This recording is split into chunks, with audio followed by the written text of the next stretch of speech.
దేవుని పరిశుద్ధమైన నామానికి స్తోత్రములు.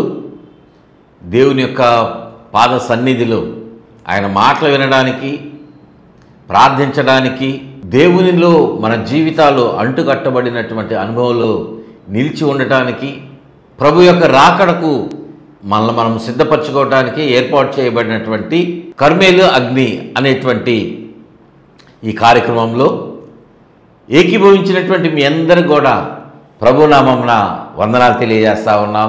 మిమ్మల్ని అందరినీ ప్రేమపూర్వకంగా ఈ కార్యక్రమానికి ఆహ్వానిస్తూ ఉన్నాం. మీ అందరికీ ఆశీర్వాదాలు, దీవెనలు తెలియజేస్తూ ఉన్నాం.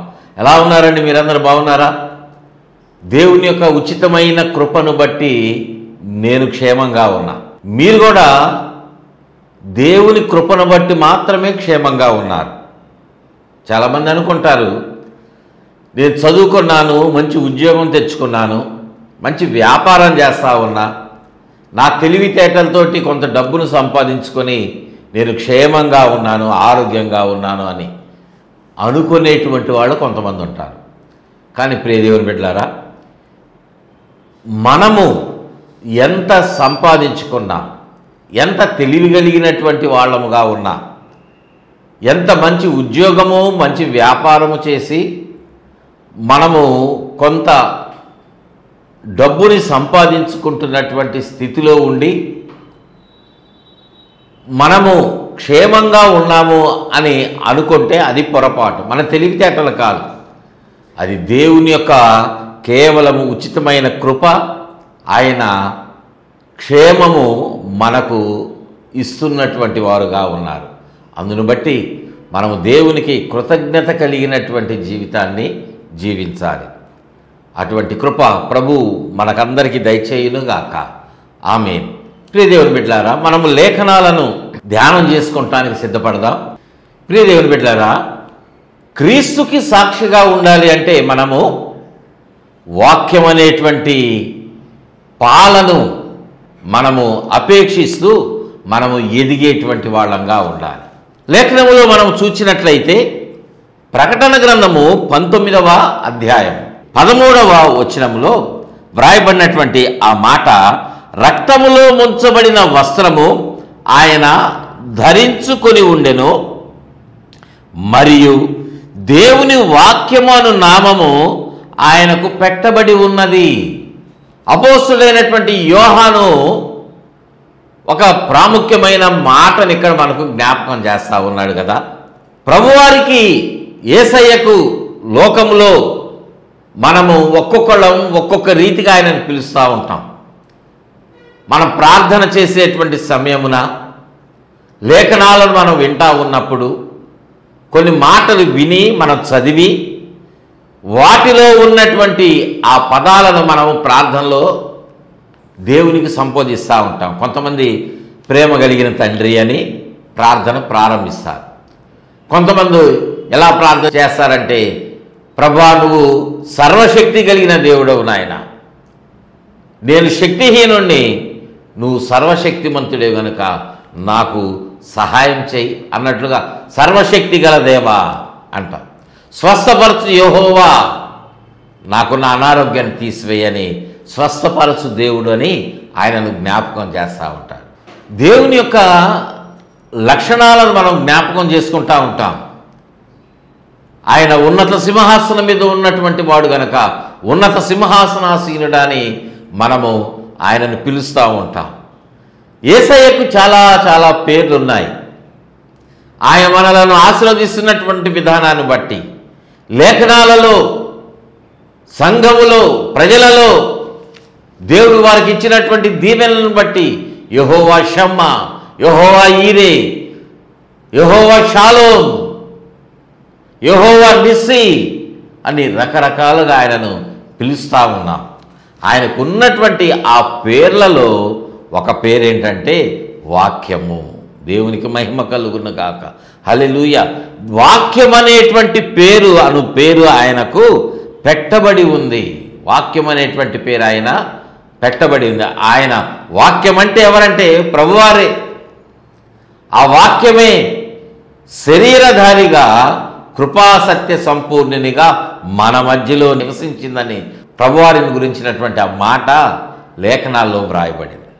ప్రియ దేవుని బిడ్డలారా, మనం చూస్తూ ఉన్నాం వాక్యములో ఈ మాట, ఆది యందు వాక్యం ఉండెను, వాక్యము దేవుడై ఉండెను, వాక్యమై ఉన్నటువంటి వాడే దేవునిగా ఉన్నాడు. ఆ మాట, వాక్యం అనేటువంటి పేరు ఆయనకు పెట్టబడింది.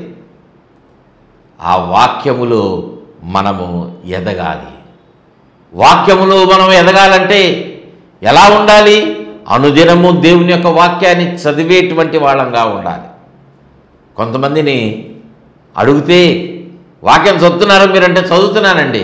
ఎప్పుడు చదువుతున్నావు? నేను చూస్తున్నానుగా అంటే, ఇదిగో క్యాలెండర్ ఉంటుంది కదా మన ఇంట్లో, ఈరోజు తారీఖు ఎంత? ఫలానా తారీఖు.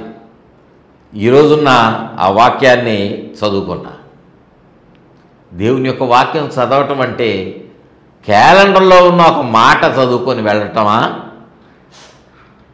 మన ఇంట్లో ఉన్నటువంటి ఒక వాక్యము, ఫ్రేమ్లో ఉన్నటువంటి ఆ వాక్యాన్ని చదువుకుంటే సరిపోతుందా?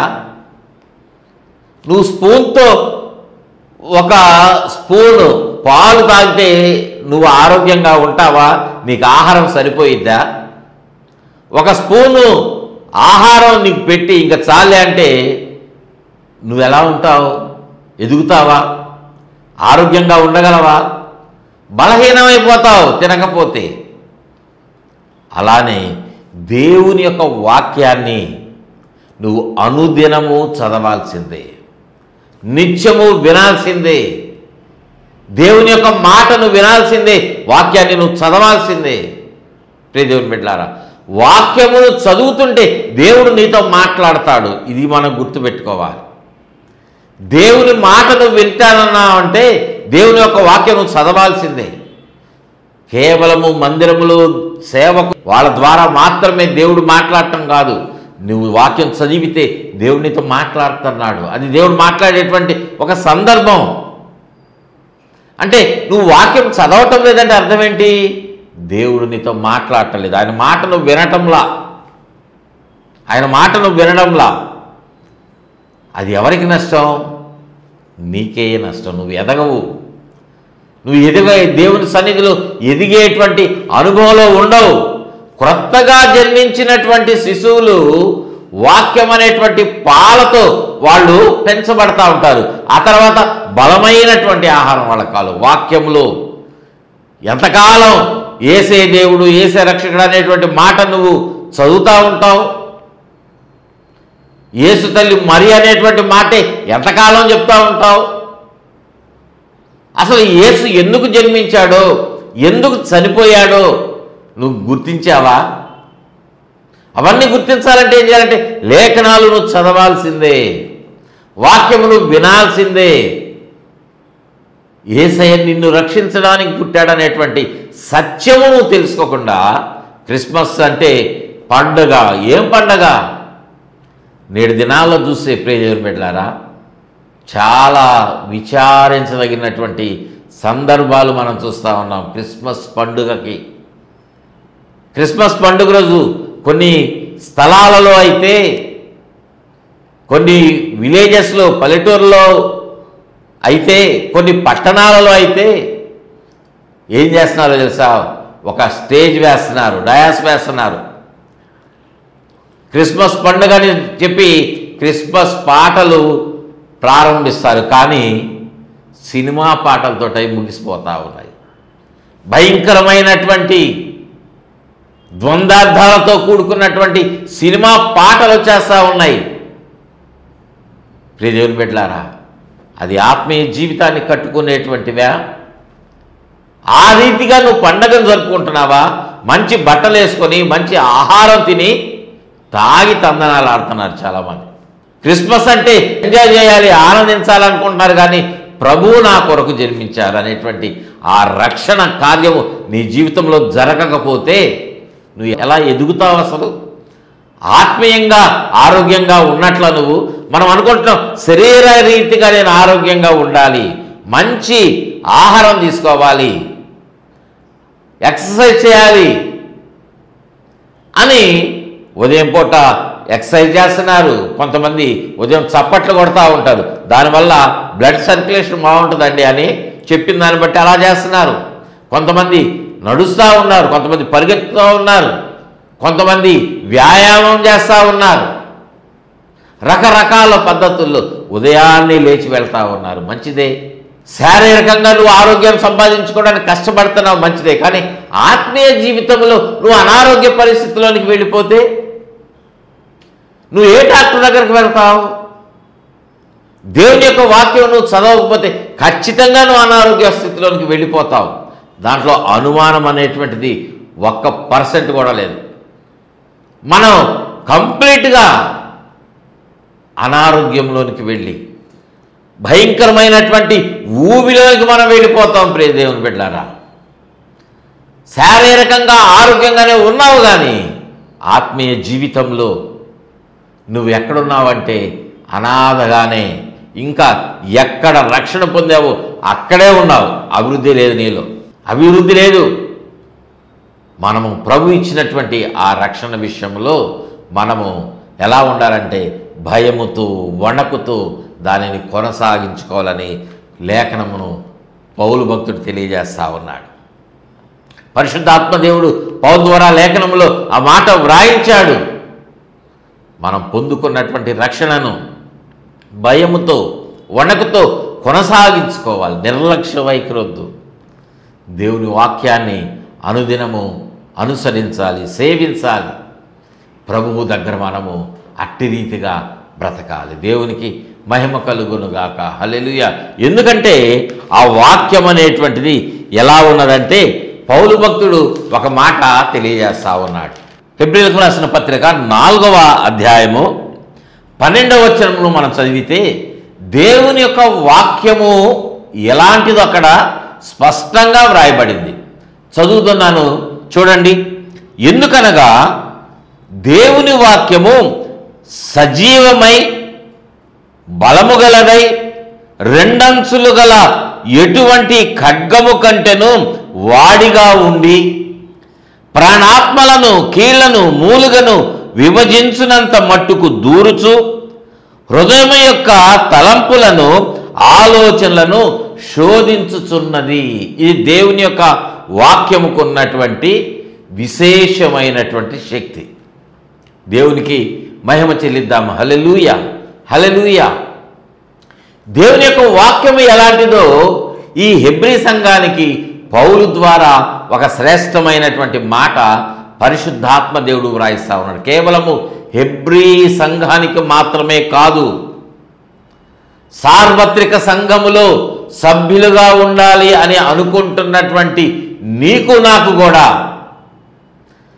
ప్రభు యొక్క రాకడలో ఎత్తబడాలి, ఆయనతో నేను ఉండాలి, వధువు సంఘములో నేను ఉండాలి, ఆయన పెండ్లి కుమారుడైతే నేను పెండ్లి కుమార్తెగా ఉండాలని తలంచుచున్నటువంటి నీకు, ప్రతి వారికి కూడా ఈ మాట అవసరంగా ఉన్నది. కాబట్టి పరిశుద్ధాత్మదేవుడు ఆ మాట నువ్వు ఈ టైంలో చదవటానికి, ఈ టైంలో వినడానికి నీతో మాట్లాడుతూ ఉన్నాడు. అందుకే అది మాట వ్రాయించాడు, దాచిపెట్టించాడు నీకోసమే, నా కోసమే. ఎలా ఉన్నది దేవుని యొక్క వాక్యము అంటే అది సజీవమైనది, నిర్జీవమైనటువంటిది కాదు.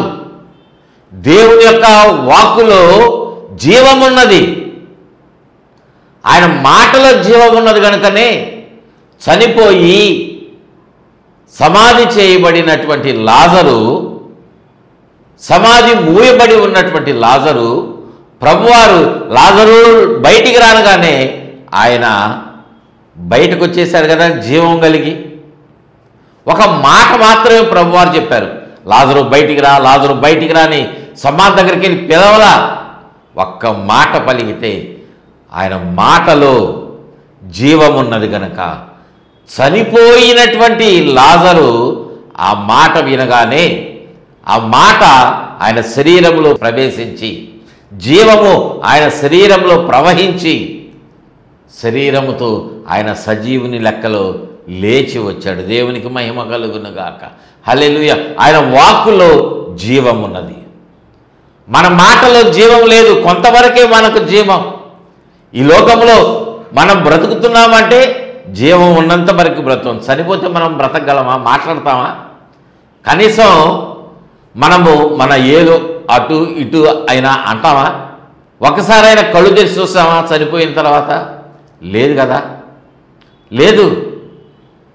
కోమాలోకి వెళ్ళినటువంటి వారు కొన్ని దినాలు మాట్లాడకుండా స్పృహ కోల్పోయినటువంటి స్థితిలో ఉన్నవారు కళ్ళు తెరిస్తే మనం ఎంతో సంతోషపడతాం. మన బంధువులు, స్నేహితులు చాలా సంతోషపడతాం. అలాంటి వాళ్ళు చనిపోతే వాళ్ళు బ్రతుకుతారా? లేదుగా. వాళ్ళు బ్రతికితే ఎలా ఉంటుంది? చెప్పన సఖ్యము కానంత సంతోషం. కానీ మనకు ఆ స్థితి లేదు ఈ లోకములో. మనం చనిపోతే మళ్ళా బ్రతకం, కొంతకాలమే మనలో జీవం. కానీ దేవుని యొక్క వాక్యం ఎలాంటిది? యేసయ్య ఎలాంటి వాడు? వాక్యం అంటే యేసయ్యే కదా. ఆ వాక్యమై ఉన్నటువంటి దేవుడు సజీవుడు.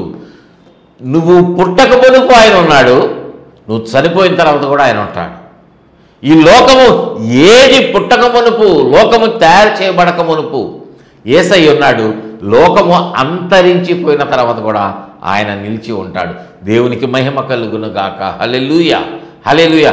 వాక్యము సజీవము గలదై, సజీవమైనటువంటిది. రెండవది బలము కలిగినటువంటిది. వాక్యమై ఉన్నటువంటి దేవుడు ఎలాంటి వాడో తెలుసా? బలమైనటువంటి వాడు. ఆయన బలమైనటువంటి వాడు. ఒక్క మాట పలికితే, ఆయన ఒక మాట చెప్తే పెద్ద బండరాయి కొండైనా సరే ఎగిరి సముద్రంలో పడాల్సిందే. ఎంతగా ఉవ్వెత్తున ఎగసబడుతున్నటువంటి అలలు సైతము నిమ్మళమైపోవాల్సిందే. ఎంత పెద్దగా కురుస్తున్నటువంటి వర్షమైనా ఆగిపోవాల్సిందే. ఆగిపో అని ప్రభు ఒక మాట అంటే, నిమ్మలంగా ఉండని ఒక మాట ప్రభు చెప్తే, ఆయన మాటలు అంతా బలం ఉన్నది. దేవునికి మహిమ కలుగును గాక. హల్లెలూయా. అపవాది ఎంత బలవంతుడుగా ఉన్నా కూడా దేవుని యొక్క మాట ముందు, ఆయన బలం ముందు వాడు బలహీనుడే. అపవాది శారీరకంగా నీకంటే వాడు బలవంతుడుగా ఉండొచ్చేమో, కానీ యేసయ్య ముందు వాడు బలహీనుడే, అల్పుడే. నీ ముందు చూస్తే ఒక గొప్ప కొండలాగా అపవాది ఉండొచ్చు, ఎరికో కోట గోడలాగా బలంగా ఉండొచ్చు, ఎర్ర సముద్రం అంతా విశాలంగా ఉండొచ్చు. కానీ ప్రభువారు ఒక మాట చెప్తే, ప్రభువు ముందు అవన్నీ ఎలా ఉంటాయంటే, ఆ కోట గోడలు కూలిపోయినట్లుగా వాడు పడిపోతాడు. ఎర్ర సముద్రం చీలిపోయినట్లుగా వాడిని రెండుగా చీల్చిపడేసి నీకు ఆరిన నేల మీద నీకు దారినిస్తాడు దేవుడు. దేవునికి మహిమ కలుగును గాక. హల్లెలూయా, హల్లెలూయా. మన దేవుడు, దేవుని వాక్యము సజీవమైనటువంటిది, రెండవది బలమైనటువంటిది. అంత మాత్రమే కాదు, రెండంచులు గల ఎటువంటి ఖడ్గము కంటే వాడిగా ఉంటుంది. ప్రియ దేవుని బిడ్డలారా, ఖడ్గము మనం చూస్తే రెండంచులు పదును పెట్టి ఉన్నటువంటి చూస్తే దానితోటి శత్రువులను మనం జయించవచ్చు. మన ముందు ఉన్నటువంటి పెద్ద పెద్ద చెట్లను నరికివేయచ్చు, పెద్ద పెద్ద దూలాలను మనం ముక్కలు చేయొచ్చు. కానీ వాటికంటే దేవుని యొక్క వాక్యం ఎలాంటిదంట? బలముగా ఉంటుంది. ఏం చేస్తుంది దేవుని యొక్క వాక్యము అంటే, ప్రాణాత్మలను, కీళ్లను, మూలుగను విభజించునంత మట్టుకు దూరతుందంట. ప్రాణములో, ఆత్మలో, మన ఆత్మ మనకు కనిపించదు. మన కత్తికి మనకు ఆత్మ కనిపించదు కదా. ఎవరైనా ప్రాణం తీస్తారంతే, ఆత్మని ఏం చేయలేరు కదా. మానవుడు చంపగలడు, ఆత్మను చంపలేడు.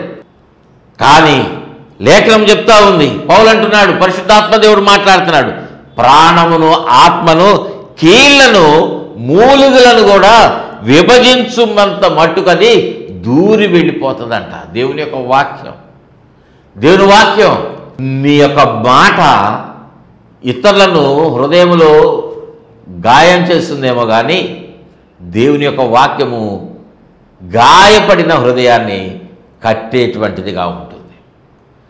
నువ్వు కఠినమైనటువంటి హృదయాన్ని కలిగి లోబడినటువంటి స్థితిలో నువ్వు జీవిస్తూ ఉంటే, దేవునికి నీ హృదయాన్ని సమర్పించకుండా కఠినంగా లోకములో విచ్చలవిడిగా త్రాగుడికి బానిసలై మత్తు పదార్థాలకు వెళ్ళిపోయి లంచాలు తీసుకుంటూ వ్యాపారంలో మోసం చేస్తూ లక్షలు లక్షలు కోట్లు సంపాదించవచ్చు, కానీ దేవుని యొక్క మాట, దేవుని యొక్క వాక్యము నువ్వు వింటే అది నీ హృదయంలో పనిచేస్తుంది, నీ కఠినత్వాన్ని తొలగిస్తుంది, నీ కఠినత్వాన్ని తీసివేస్తుంది. నువ్వు దేవునికి లోబడేటువంటి మృదువైన మనస్సును, మాంసపు గుండెను నీకు అనుగ్రహిస్తుంది. దేవునికి మహిమ కలుగును గాక. హల్లెలూయా. ఒకప్పుడు కఠినంగా ఉన్నావు నువ్వు, కానీ దేవుని యొక్క మాట నువ్వు జాగ్రత్తగా వింటే నువ్వు రక్షణ పొందావంటే అర్థం ఏంటి? 25 సంవత్సరాలు నువ్వు లోకంలోనే తిరిగావు, 30 సంవత్సరాలు, 40 సంవత్సరాలు, 50 సంవత్సరాలు లోకంలోనే తిరిగి లోకాశయాల్లో జీవించి లోకాన్ని అనుభవించి జీవించినటువంటి నీవు ఈ దినాన కఠినంగా మాట్లాడి దేవుడు లేడు, మందిరానికి రానని విచ్చలవిడి జీవితాన్ని జీవించిన నీవు దేవుని యొక్క సన్నిధిలో ఇప్పుడు ఎలా ఉంటున్నావు? గువ్వలాగా ఒదిగిపోతా ఉన్నావా? నెమ్మదిగా ఉంటున్నావా? ఒకనొక సమయంలో నిన్ను ఒక మాట అనాలంటే భయపడేటువంటి వాళ్ళు, ఒక మాట ఎవరైనా నిన్ను అన్నారని నువ్వు వినకపోయినా ఎవరైనా చెప్తే వాళ్ళ మీద కత్తి తీసుకొని, కర్ర తీసుకొని తిరుగుబాటు చేసినటువంటి స్వభావము, దుష్టత్వము, కఠినత్వం నువ్వులో ఒకనొక సమయంలో ఉన్నది. కానీ ఇప్పుడు నువ్వు నేను ఎవరైనా దూషించినా, ద్వేషించినా దేవుడే చూసుకుంటాడులే అని నెమ్మదిగా మాట్లాడుతున్నావంటే దాని అర్థం ఏంటి? నీలో దేవుని యొక్క వాక్యం పనిచేస్తూ ఉంది. దేవుని యొక్క వాక్యానికి నువ్వు లోబడ్డావు. వారి గురించి నువ్వు ప్రార్థన చేస్తున్నావంటే దేవుని యొక్క వాక్యమునకు నువ్వు లోబడతా ఉన్నావు. దేవునిలో నువ్వు ఎదుగుతా ఉన్నావు. ప్రియ దేవుని బిడ్డలారా, నీ హృదయము కఠినంగా లేదు, మాంసపు గుండెన దేవుడు నీకు అనుగ్రహించాడు. దేవునికి స్తోత్రం చెల్లిద్దాం. హల్లెలూయా. నీ హృదయములోకి అది దూరింది కాబట్టి దేవుని యొక్క వాక్యము నీలో ఈ మార్పు వచ్చేసింది.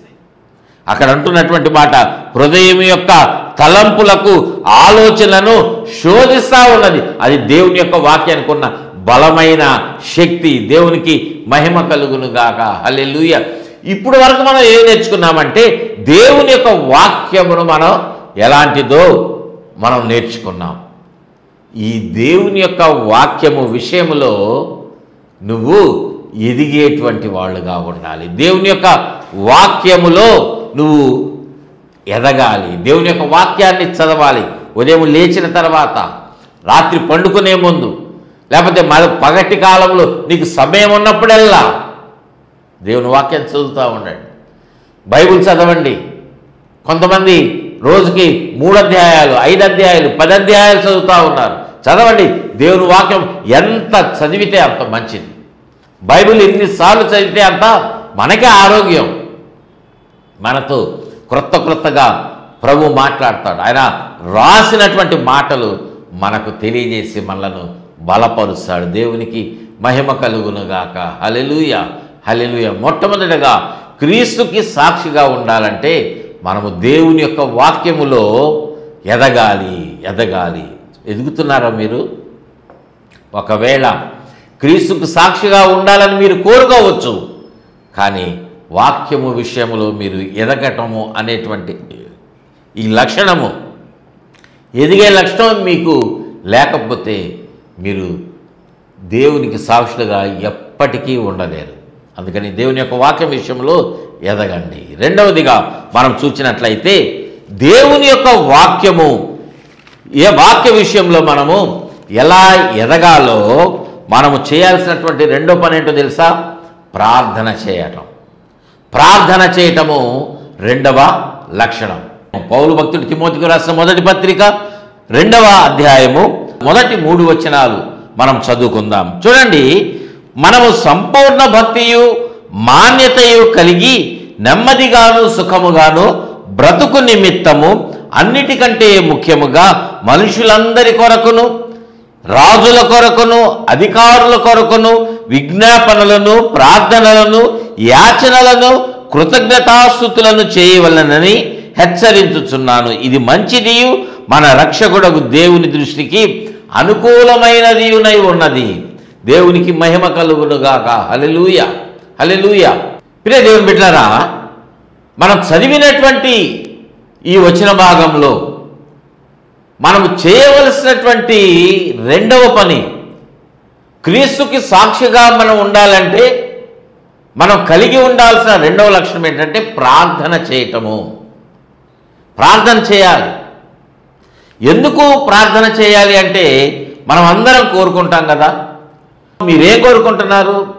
మీరు బాగుండాలి, మీ బిడ్డలు బాగుండాలి, మీ భార్య బాగుండాలి, మీ తల్లిదండ్రులు బాగుండాలి, మీ కుటుంబం బాగుండాలని మీరు కోరుకుంటున్నారా లేదా?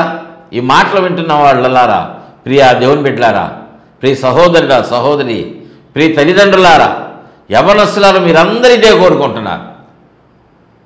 మా బిడ్డలు బాగుండాలి, బాగా చదవాలి, అన్నిట్లో మంచి మార్కులు రావాలి, మంచి ర్యాంక్ రావాలి, మంచి కాలేజీలో సీట్ రావాలి, ఫ్రీ సీట్ రావాలి, మంచి మార్కులతో వాళ్ళ కోర్సు కంప్లీట్ చేసుకోవాలి, మంచి ఉద్యోగం రావాలి, మంచి వ్యాపారం చేయాలి, లక్షల లక్షలు సంపాదించాలి.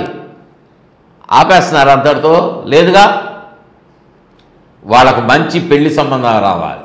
పెళ్ళైపోయింది, నీ మాట ప్రకారంగా దేవుడు మంచి భార్యను మంచి భర్తనిచ్చాడు. ఇప్పుడేం కోరుకుంటున్నావు? వారికి బిడ్డలు కలగాలి, మంచిగా ఉండాలి, ఆరోగ్యంగా ఉండాలి, బిడ్డలు అందంగా ఉండాలి, మళ్ళీ వాళ్ళ భవిష్యత్తు బాగుండాలి, వాళ్ళ చదువులు, వాళ్ళ ఉద్యోగం, వ్యాపారం, వాళ్ళ పెళ్ళి, వాళ్ళ పిల్లలు. ఇదేనా జీవితం? ఇంతేనా మనం కోరుకునేది? ప్రియ దేవుని బిడ్డలారా, ఇవన్నీ శరీర సంబంధమైనటువంటి కోరికలే. మన కుటుంబం వరకే మనం ప్రార్థన చేస్తాం. కానీ లేఖనములో పౌలు భక్తుడు చెప్తున్నటువంటి మాట మనం చదివాం కదా, మనుషులందరి కొరకు మనం ప్రార్థన చేయాలి. నువ్వు సుఖంగా బ్రతకాలంటే నీ జీవితం ఒక్కటే సరిగ్గా ఉంటే చాలదు. సంఘము మంచిగా ఉండాలి, సమాజం మంచిగా ఉండాలి, అధికారులు మంచిగా ఉండాలి, రాజులు మంచిగా ఉండాలి, వాళ్ళ పరిపాలన మంచిగా ఉండాల్సిందే, వాళ్ళు చక్కటి పరిపాలన చేయాల్సిందే. ఇలాగ ఉంటేనే నువ్వు ఆశీర్వదించబడతావు, నువ్వు క్షేమంగా ఉంటావు. ఆరోగ్యం అనేటువంటిది లేకపోతే నువ్వు క్షేమంగా ఉండగలవా? మెడిసిన్ లేకపోతే నువ్వు క్షేమంగా ఉంటావా? అందుకే అందరి నిమిత్తము నువ్వు ప్రార్థన చేయాల్సిందే. నువ్వు ప్రార్థన అనేటువంటిది అందరి కొరకు నువ్వు చేయాల్సిందే. అందరి కొరకు ప్రార్థన చేయాలి, అందరి కొరకు ప్రార్థన చేయాలి. ప్రార్థన మాత్రమే కాదు, యాచనలు సమర్పించాలట. అధికారుల కొరకు, మనుషులందరి కొరకు, అధికారుల కొరకు, రాజుల కొరకు యాచనలు సమర్పించాలి. దేవుణ్ణి భిక్షం అడిగినట్లుగా ఈ అంశాలన్నీ కూడా మనం అడగాలి. అడుగుతున్నావా ఎప్పుడైనా? అసలు అడిగావా?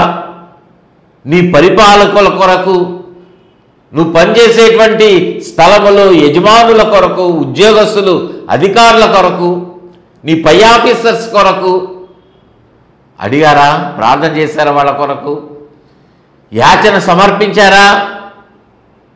లేదు కదా. అంటే దేవుని యొక్క చిత్తానికి మీరు వ్యతిరేకంగా నడుస్తున్నారనే అర్థం. ఇది మంచిదియు, లేఖనం చెప్తా ఉంది 3వ వచనంలో, మన రక్షకుడకు దేవుని దృష్టికి అనుకూలమంట. దేవునికి మహిమ, హల్లెలూయా. ఇది మంచిది ఇలా ప్రార్థన చేయటము. అలా ప్రార్థన చేయట్లేదంటే దేవుని చిత్తానికి వ్యతిరేకంగా నడుస్తున్నావు. వద్దు ప్రియ దేవుని బిడ్డలారా, దేవుని చిత్తానికి వ్యతిరేకంగా నువ్వు ఎన్నడూ నడవద్దు, ఎన్నడూ అడుగు వేయద్దు. దేవుని చిత్తానికి సమర్పించుకొని నడవండి. చిన్న మాట ప్రార్థన చేసుకొని మనం ముగించుకొని వచ్చే ఎపిసోడ్లో ఇది కంటిన్యూ చేద్దాం. ప్రేమ కలిగిన తండ్రి, పరిశుద్ధుడా, మీకు వందనాలు. ఈ మాటలు విన్న బిడ్డలందరినీ క్రీస్తుకు సాక్షిగా ఉండేటువంటి ఈ లక్షణము జ్ఞాపకము చేసుకొని జ్ఞానముతో వారు ఈ మాటలో నిలిచి ఉండి ఎదిగేటువంటి బిడ్డలుగా మీరు చేయండి. అనారోగ్యంతో ఉన్నవారిని, ఏ సమస్యలతో ఉన్నారో వారందరినీ నాయన మీరు దీవించి ఆశీర్వదించి మీ నామానికి మహిమ తెచ్చుకొని కార్యక్రమం స్పాన్సర్ చేసిన బిడ్డకు మంచి భవిష్యత్తు అనుగ్రహించి దీవించి ఆశీర్వదించమని యేసయ్య నామమున అడిగి వేడుకుంటున్నాం తండ్రి. ఆమేన్, ఆమేన్, ఆమేన్. తండ్రి, కుమార, పరిశుద్ధాత్మ త్రియేక దేవుని దీవెన, కాపుదల, భద్రత తోడుగా ఉండి నడిపించి వర్ధిల్ల చేయునుగాక. ఆమేన్, ఆమేన్, ఆమేన్. God bless you all.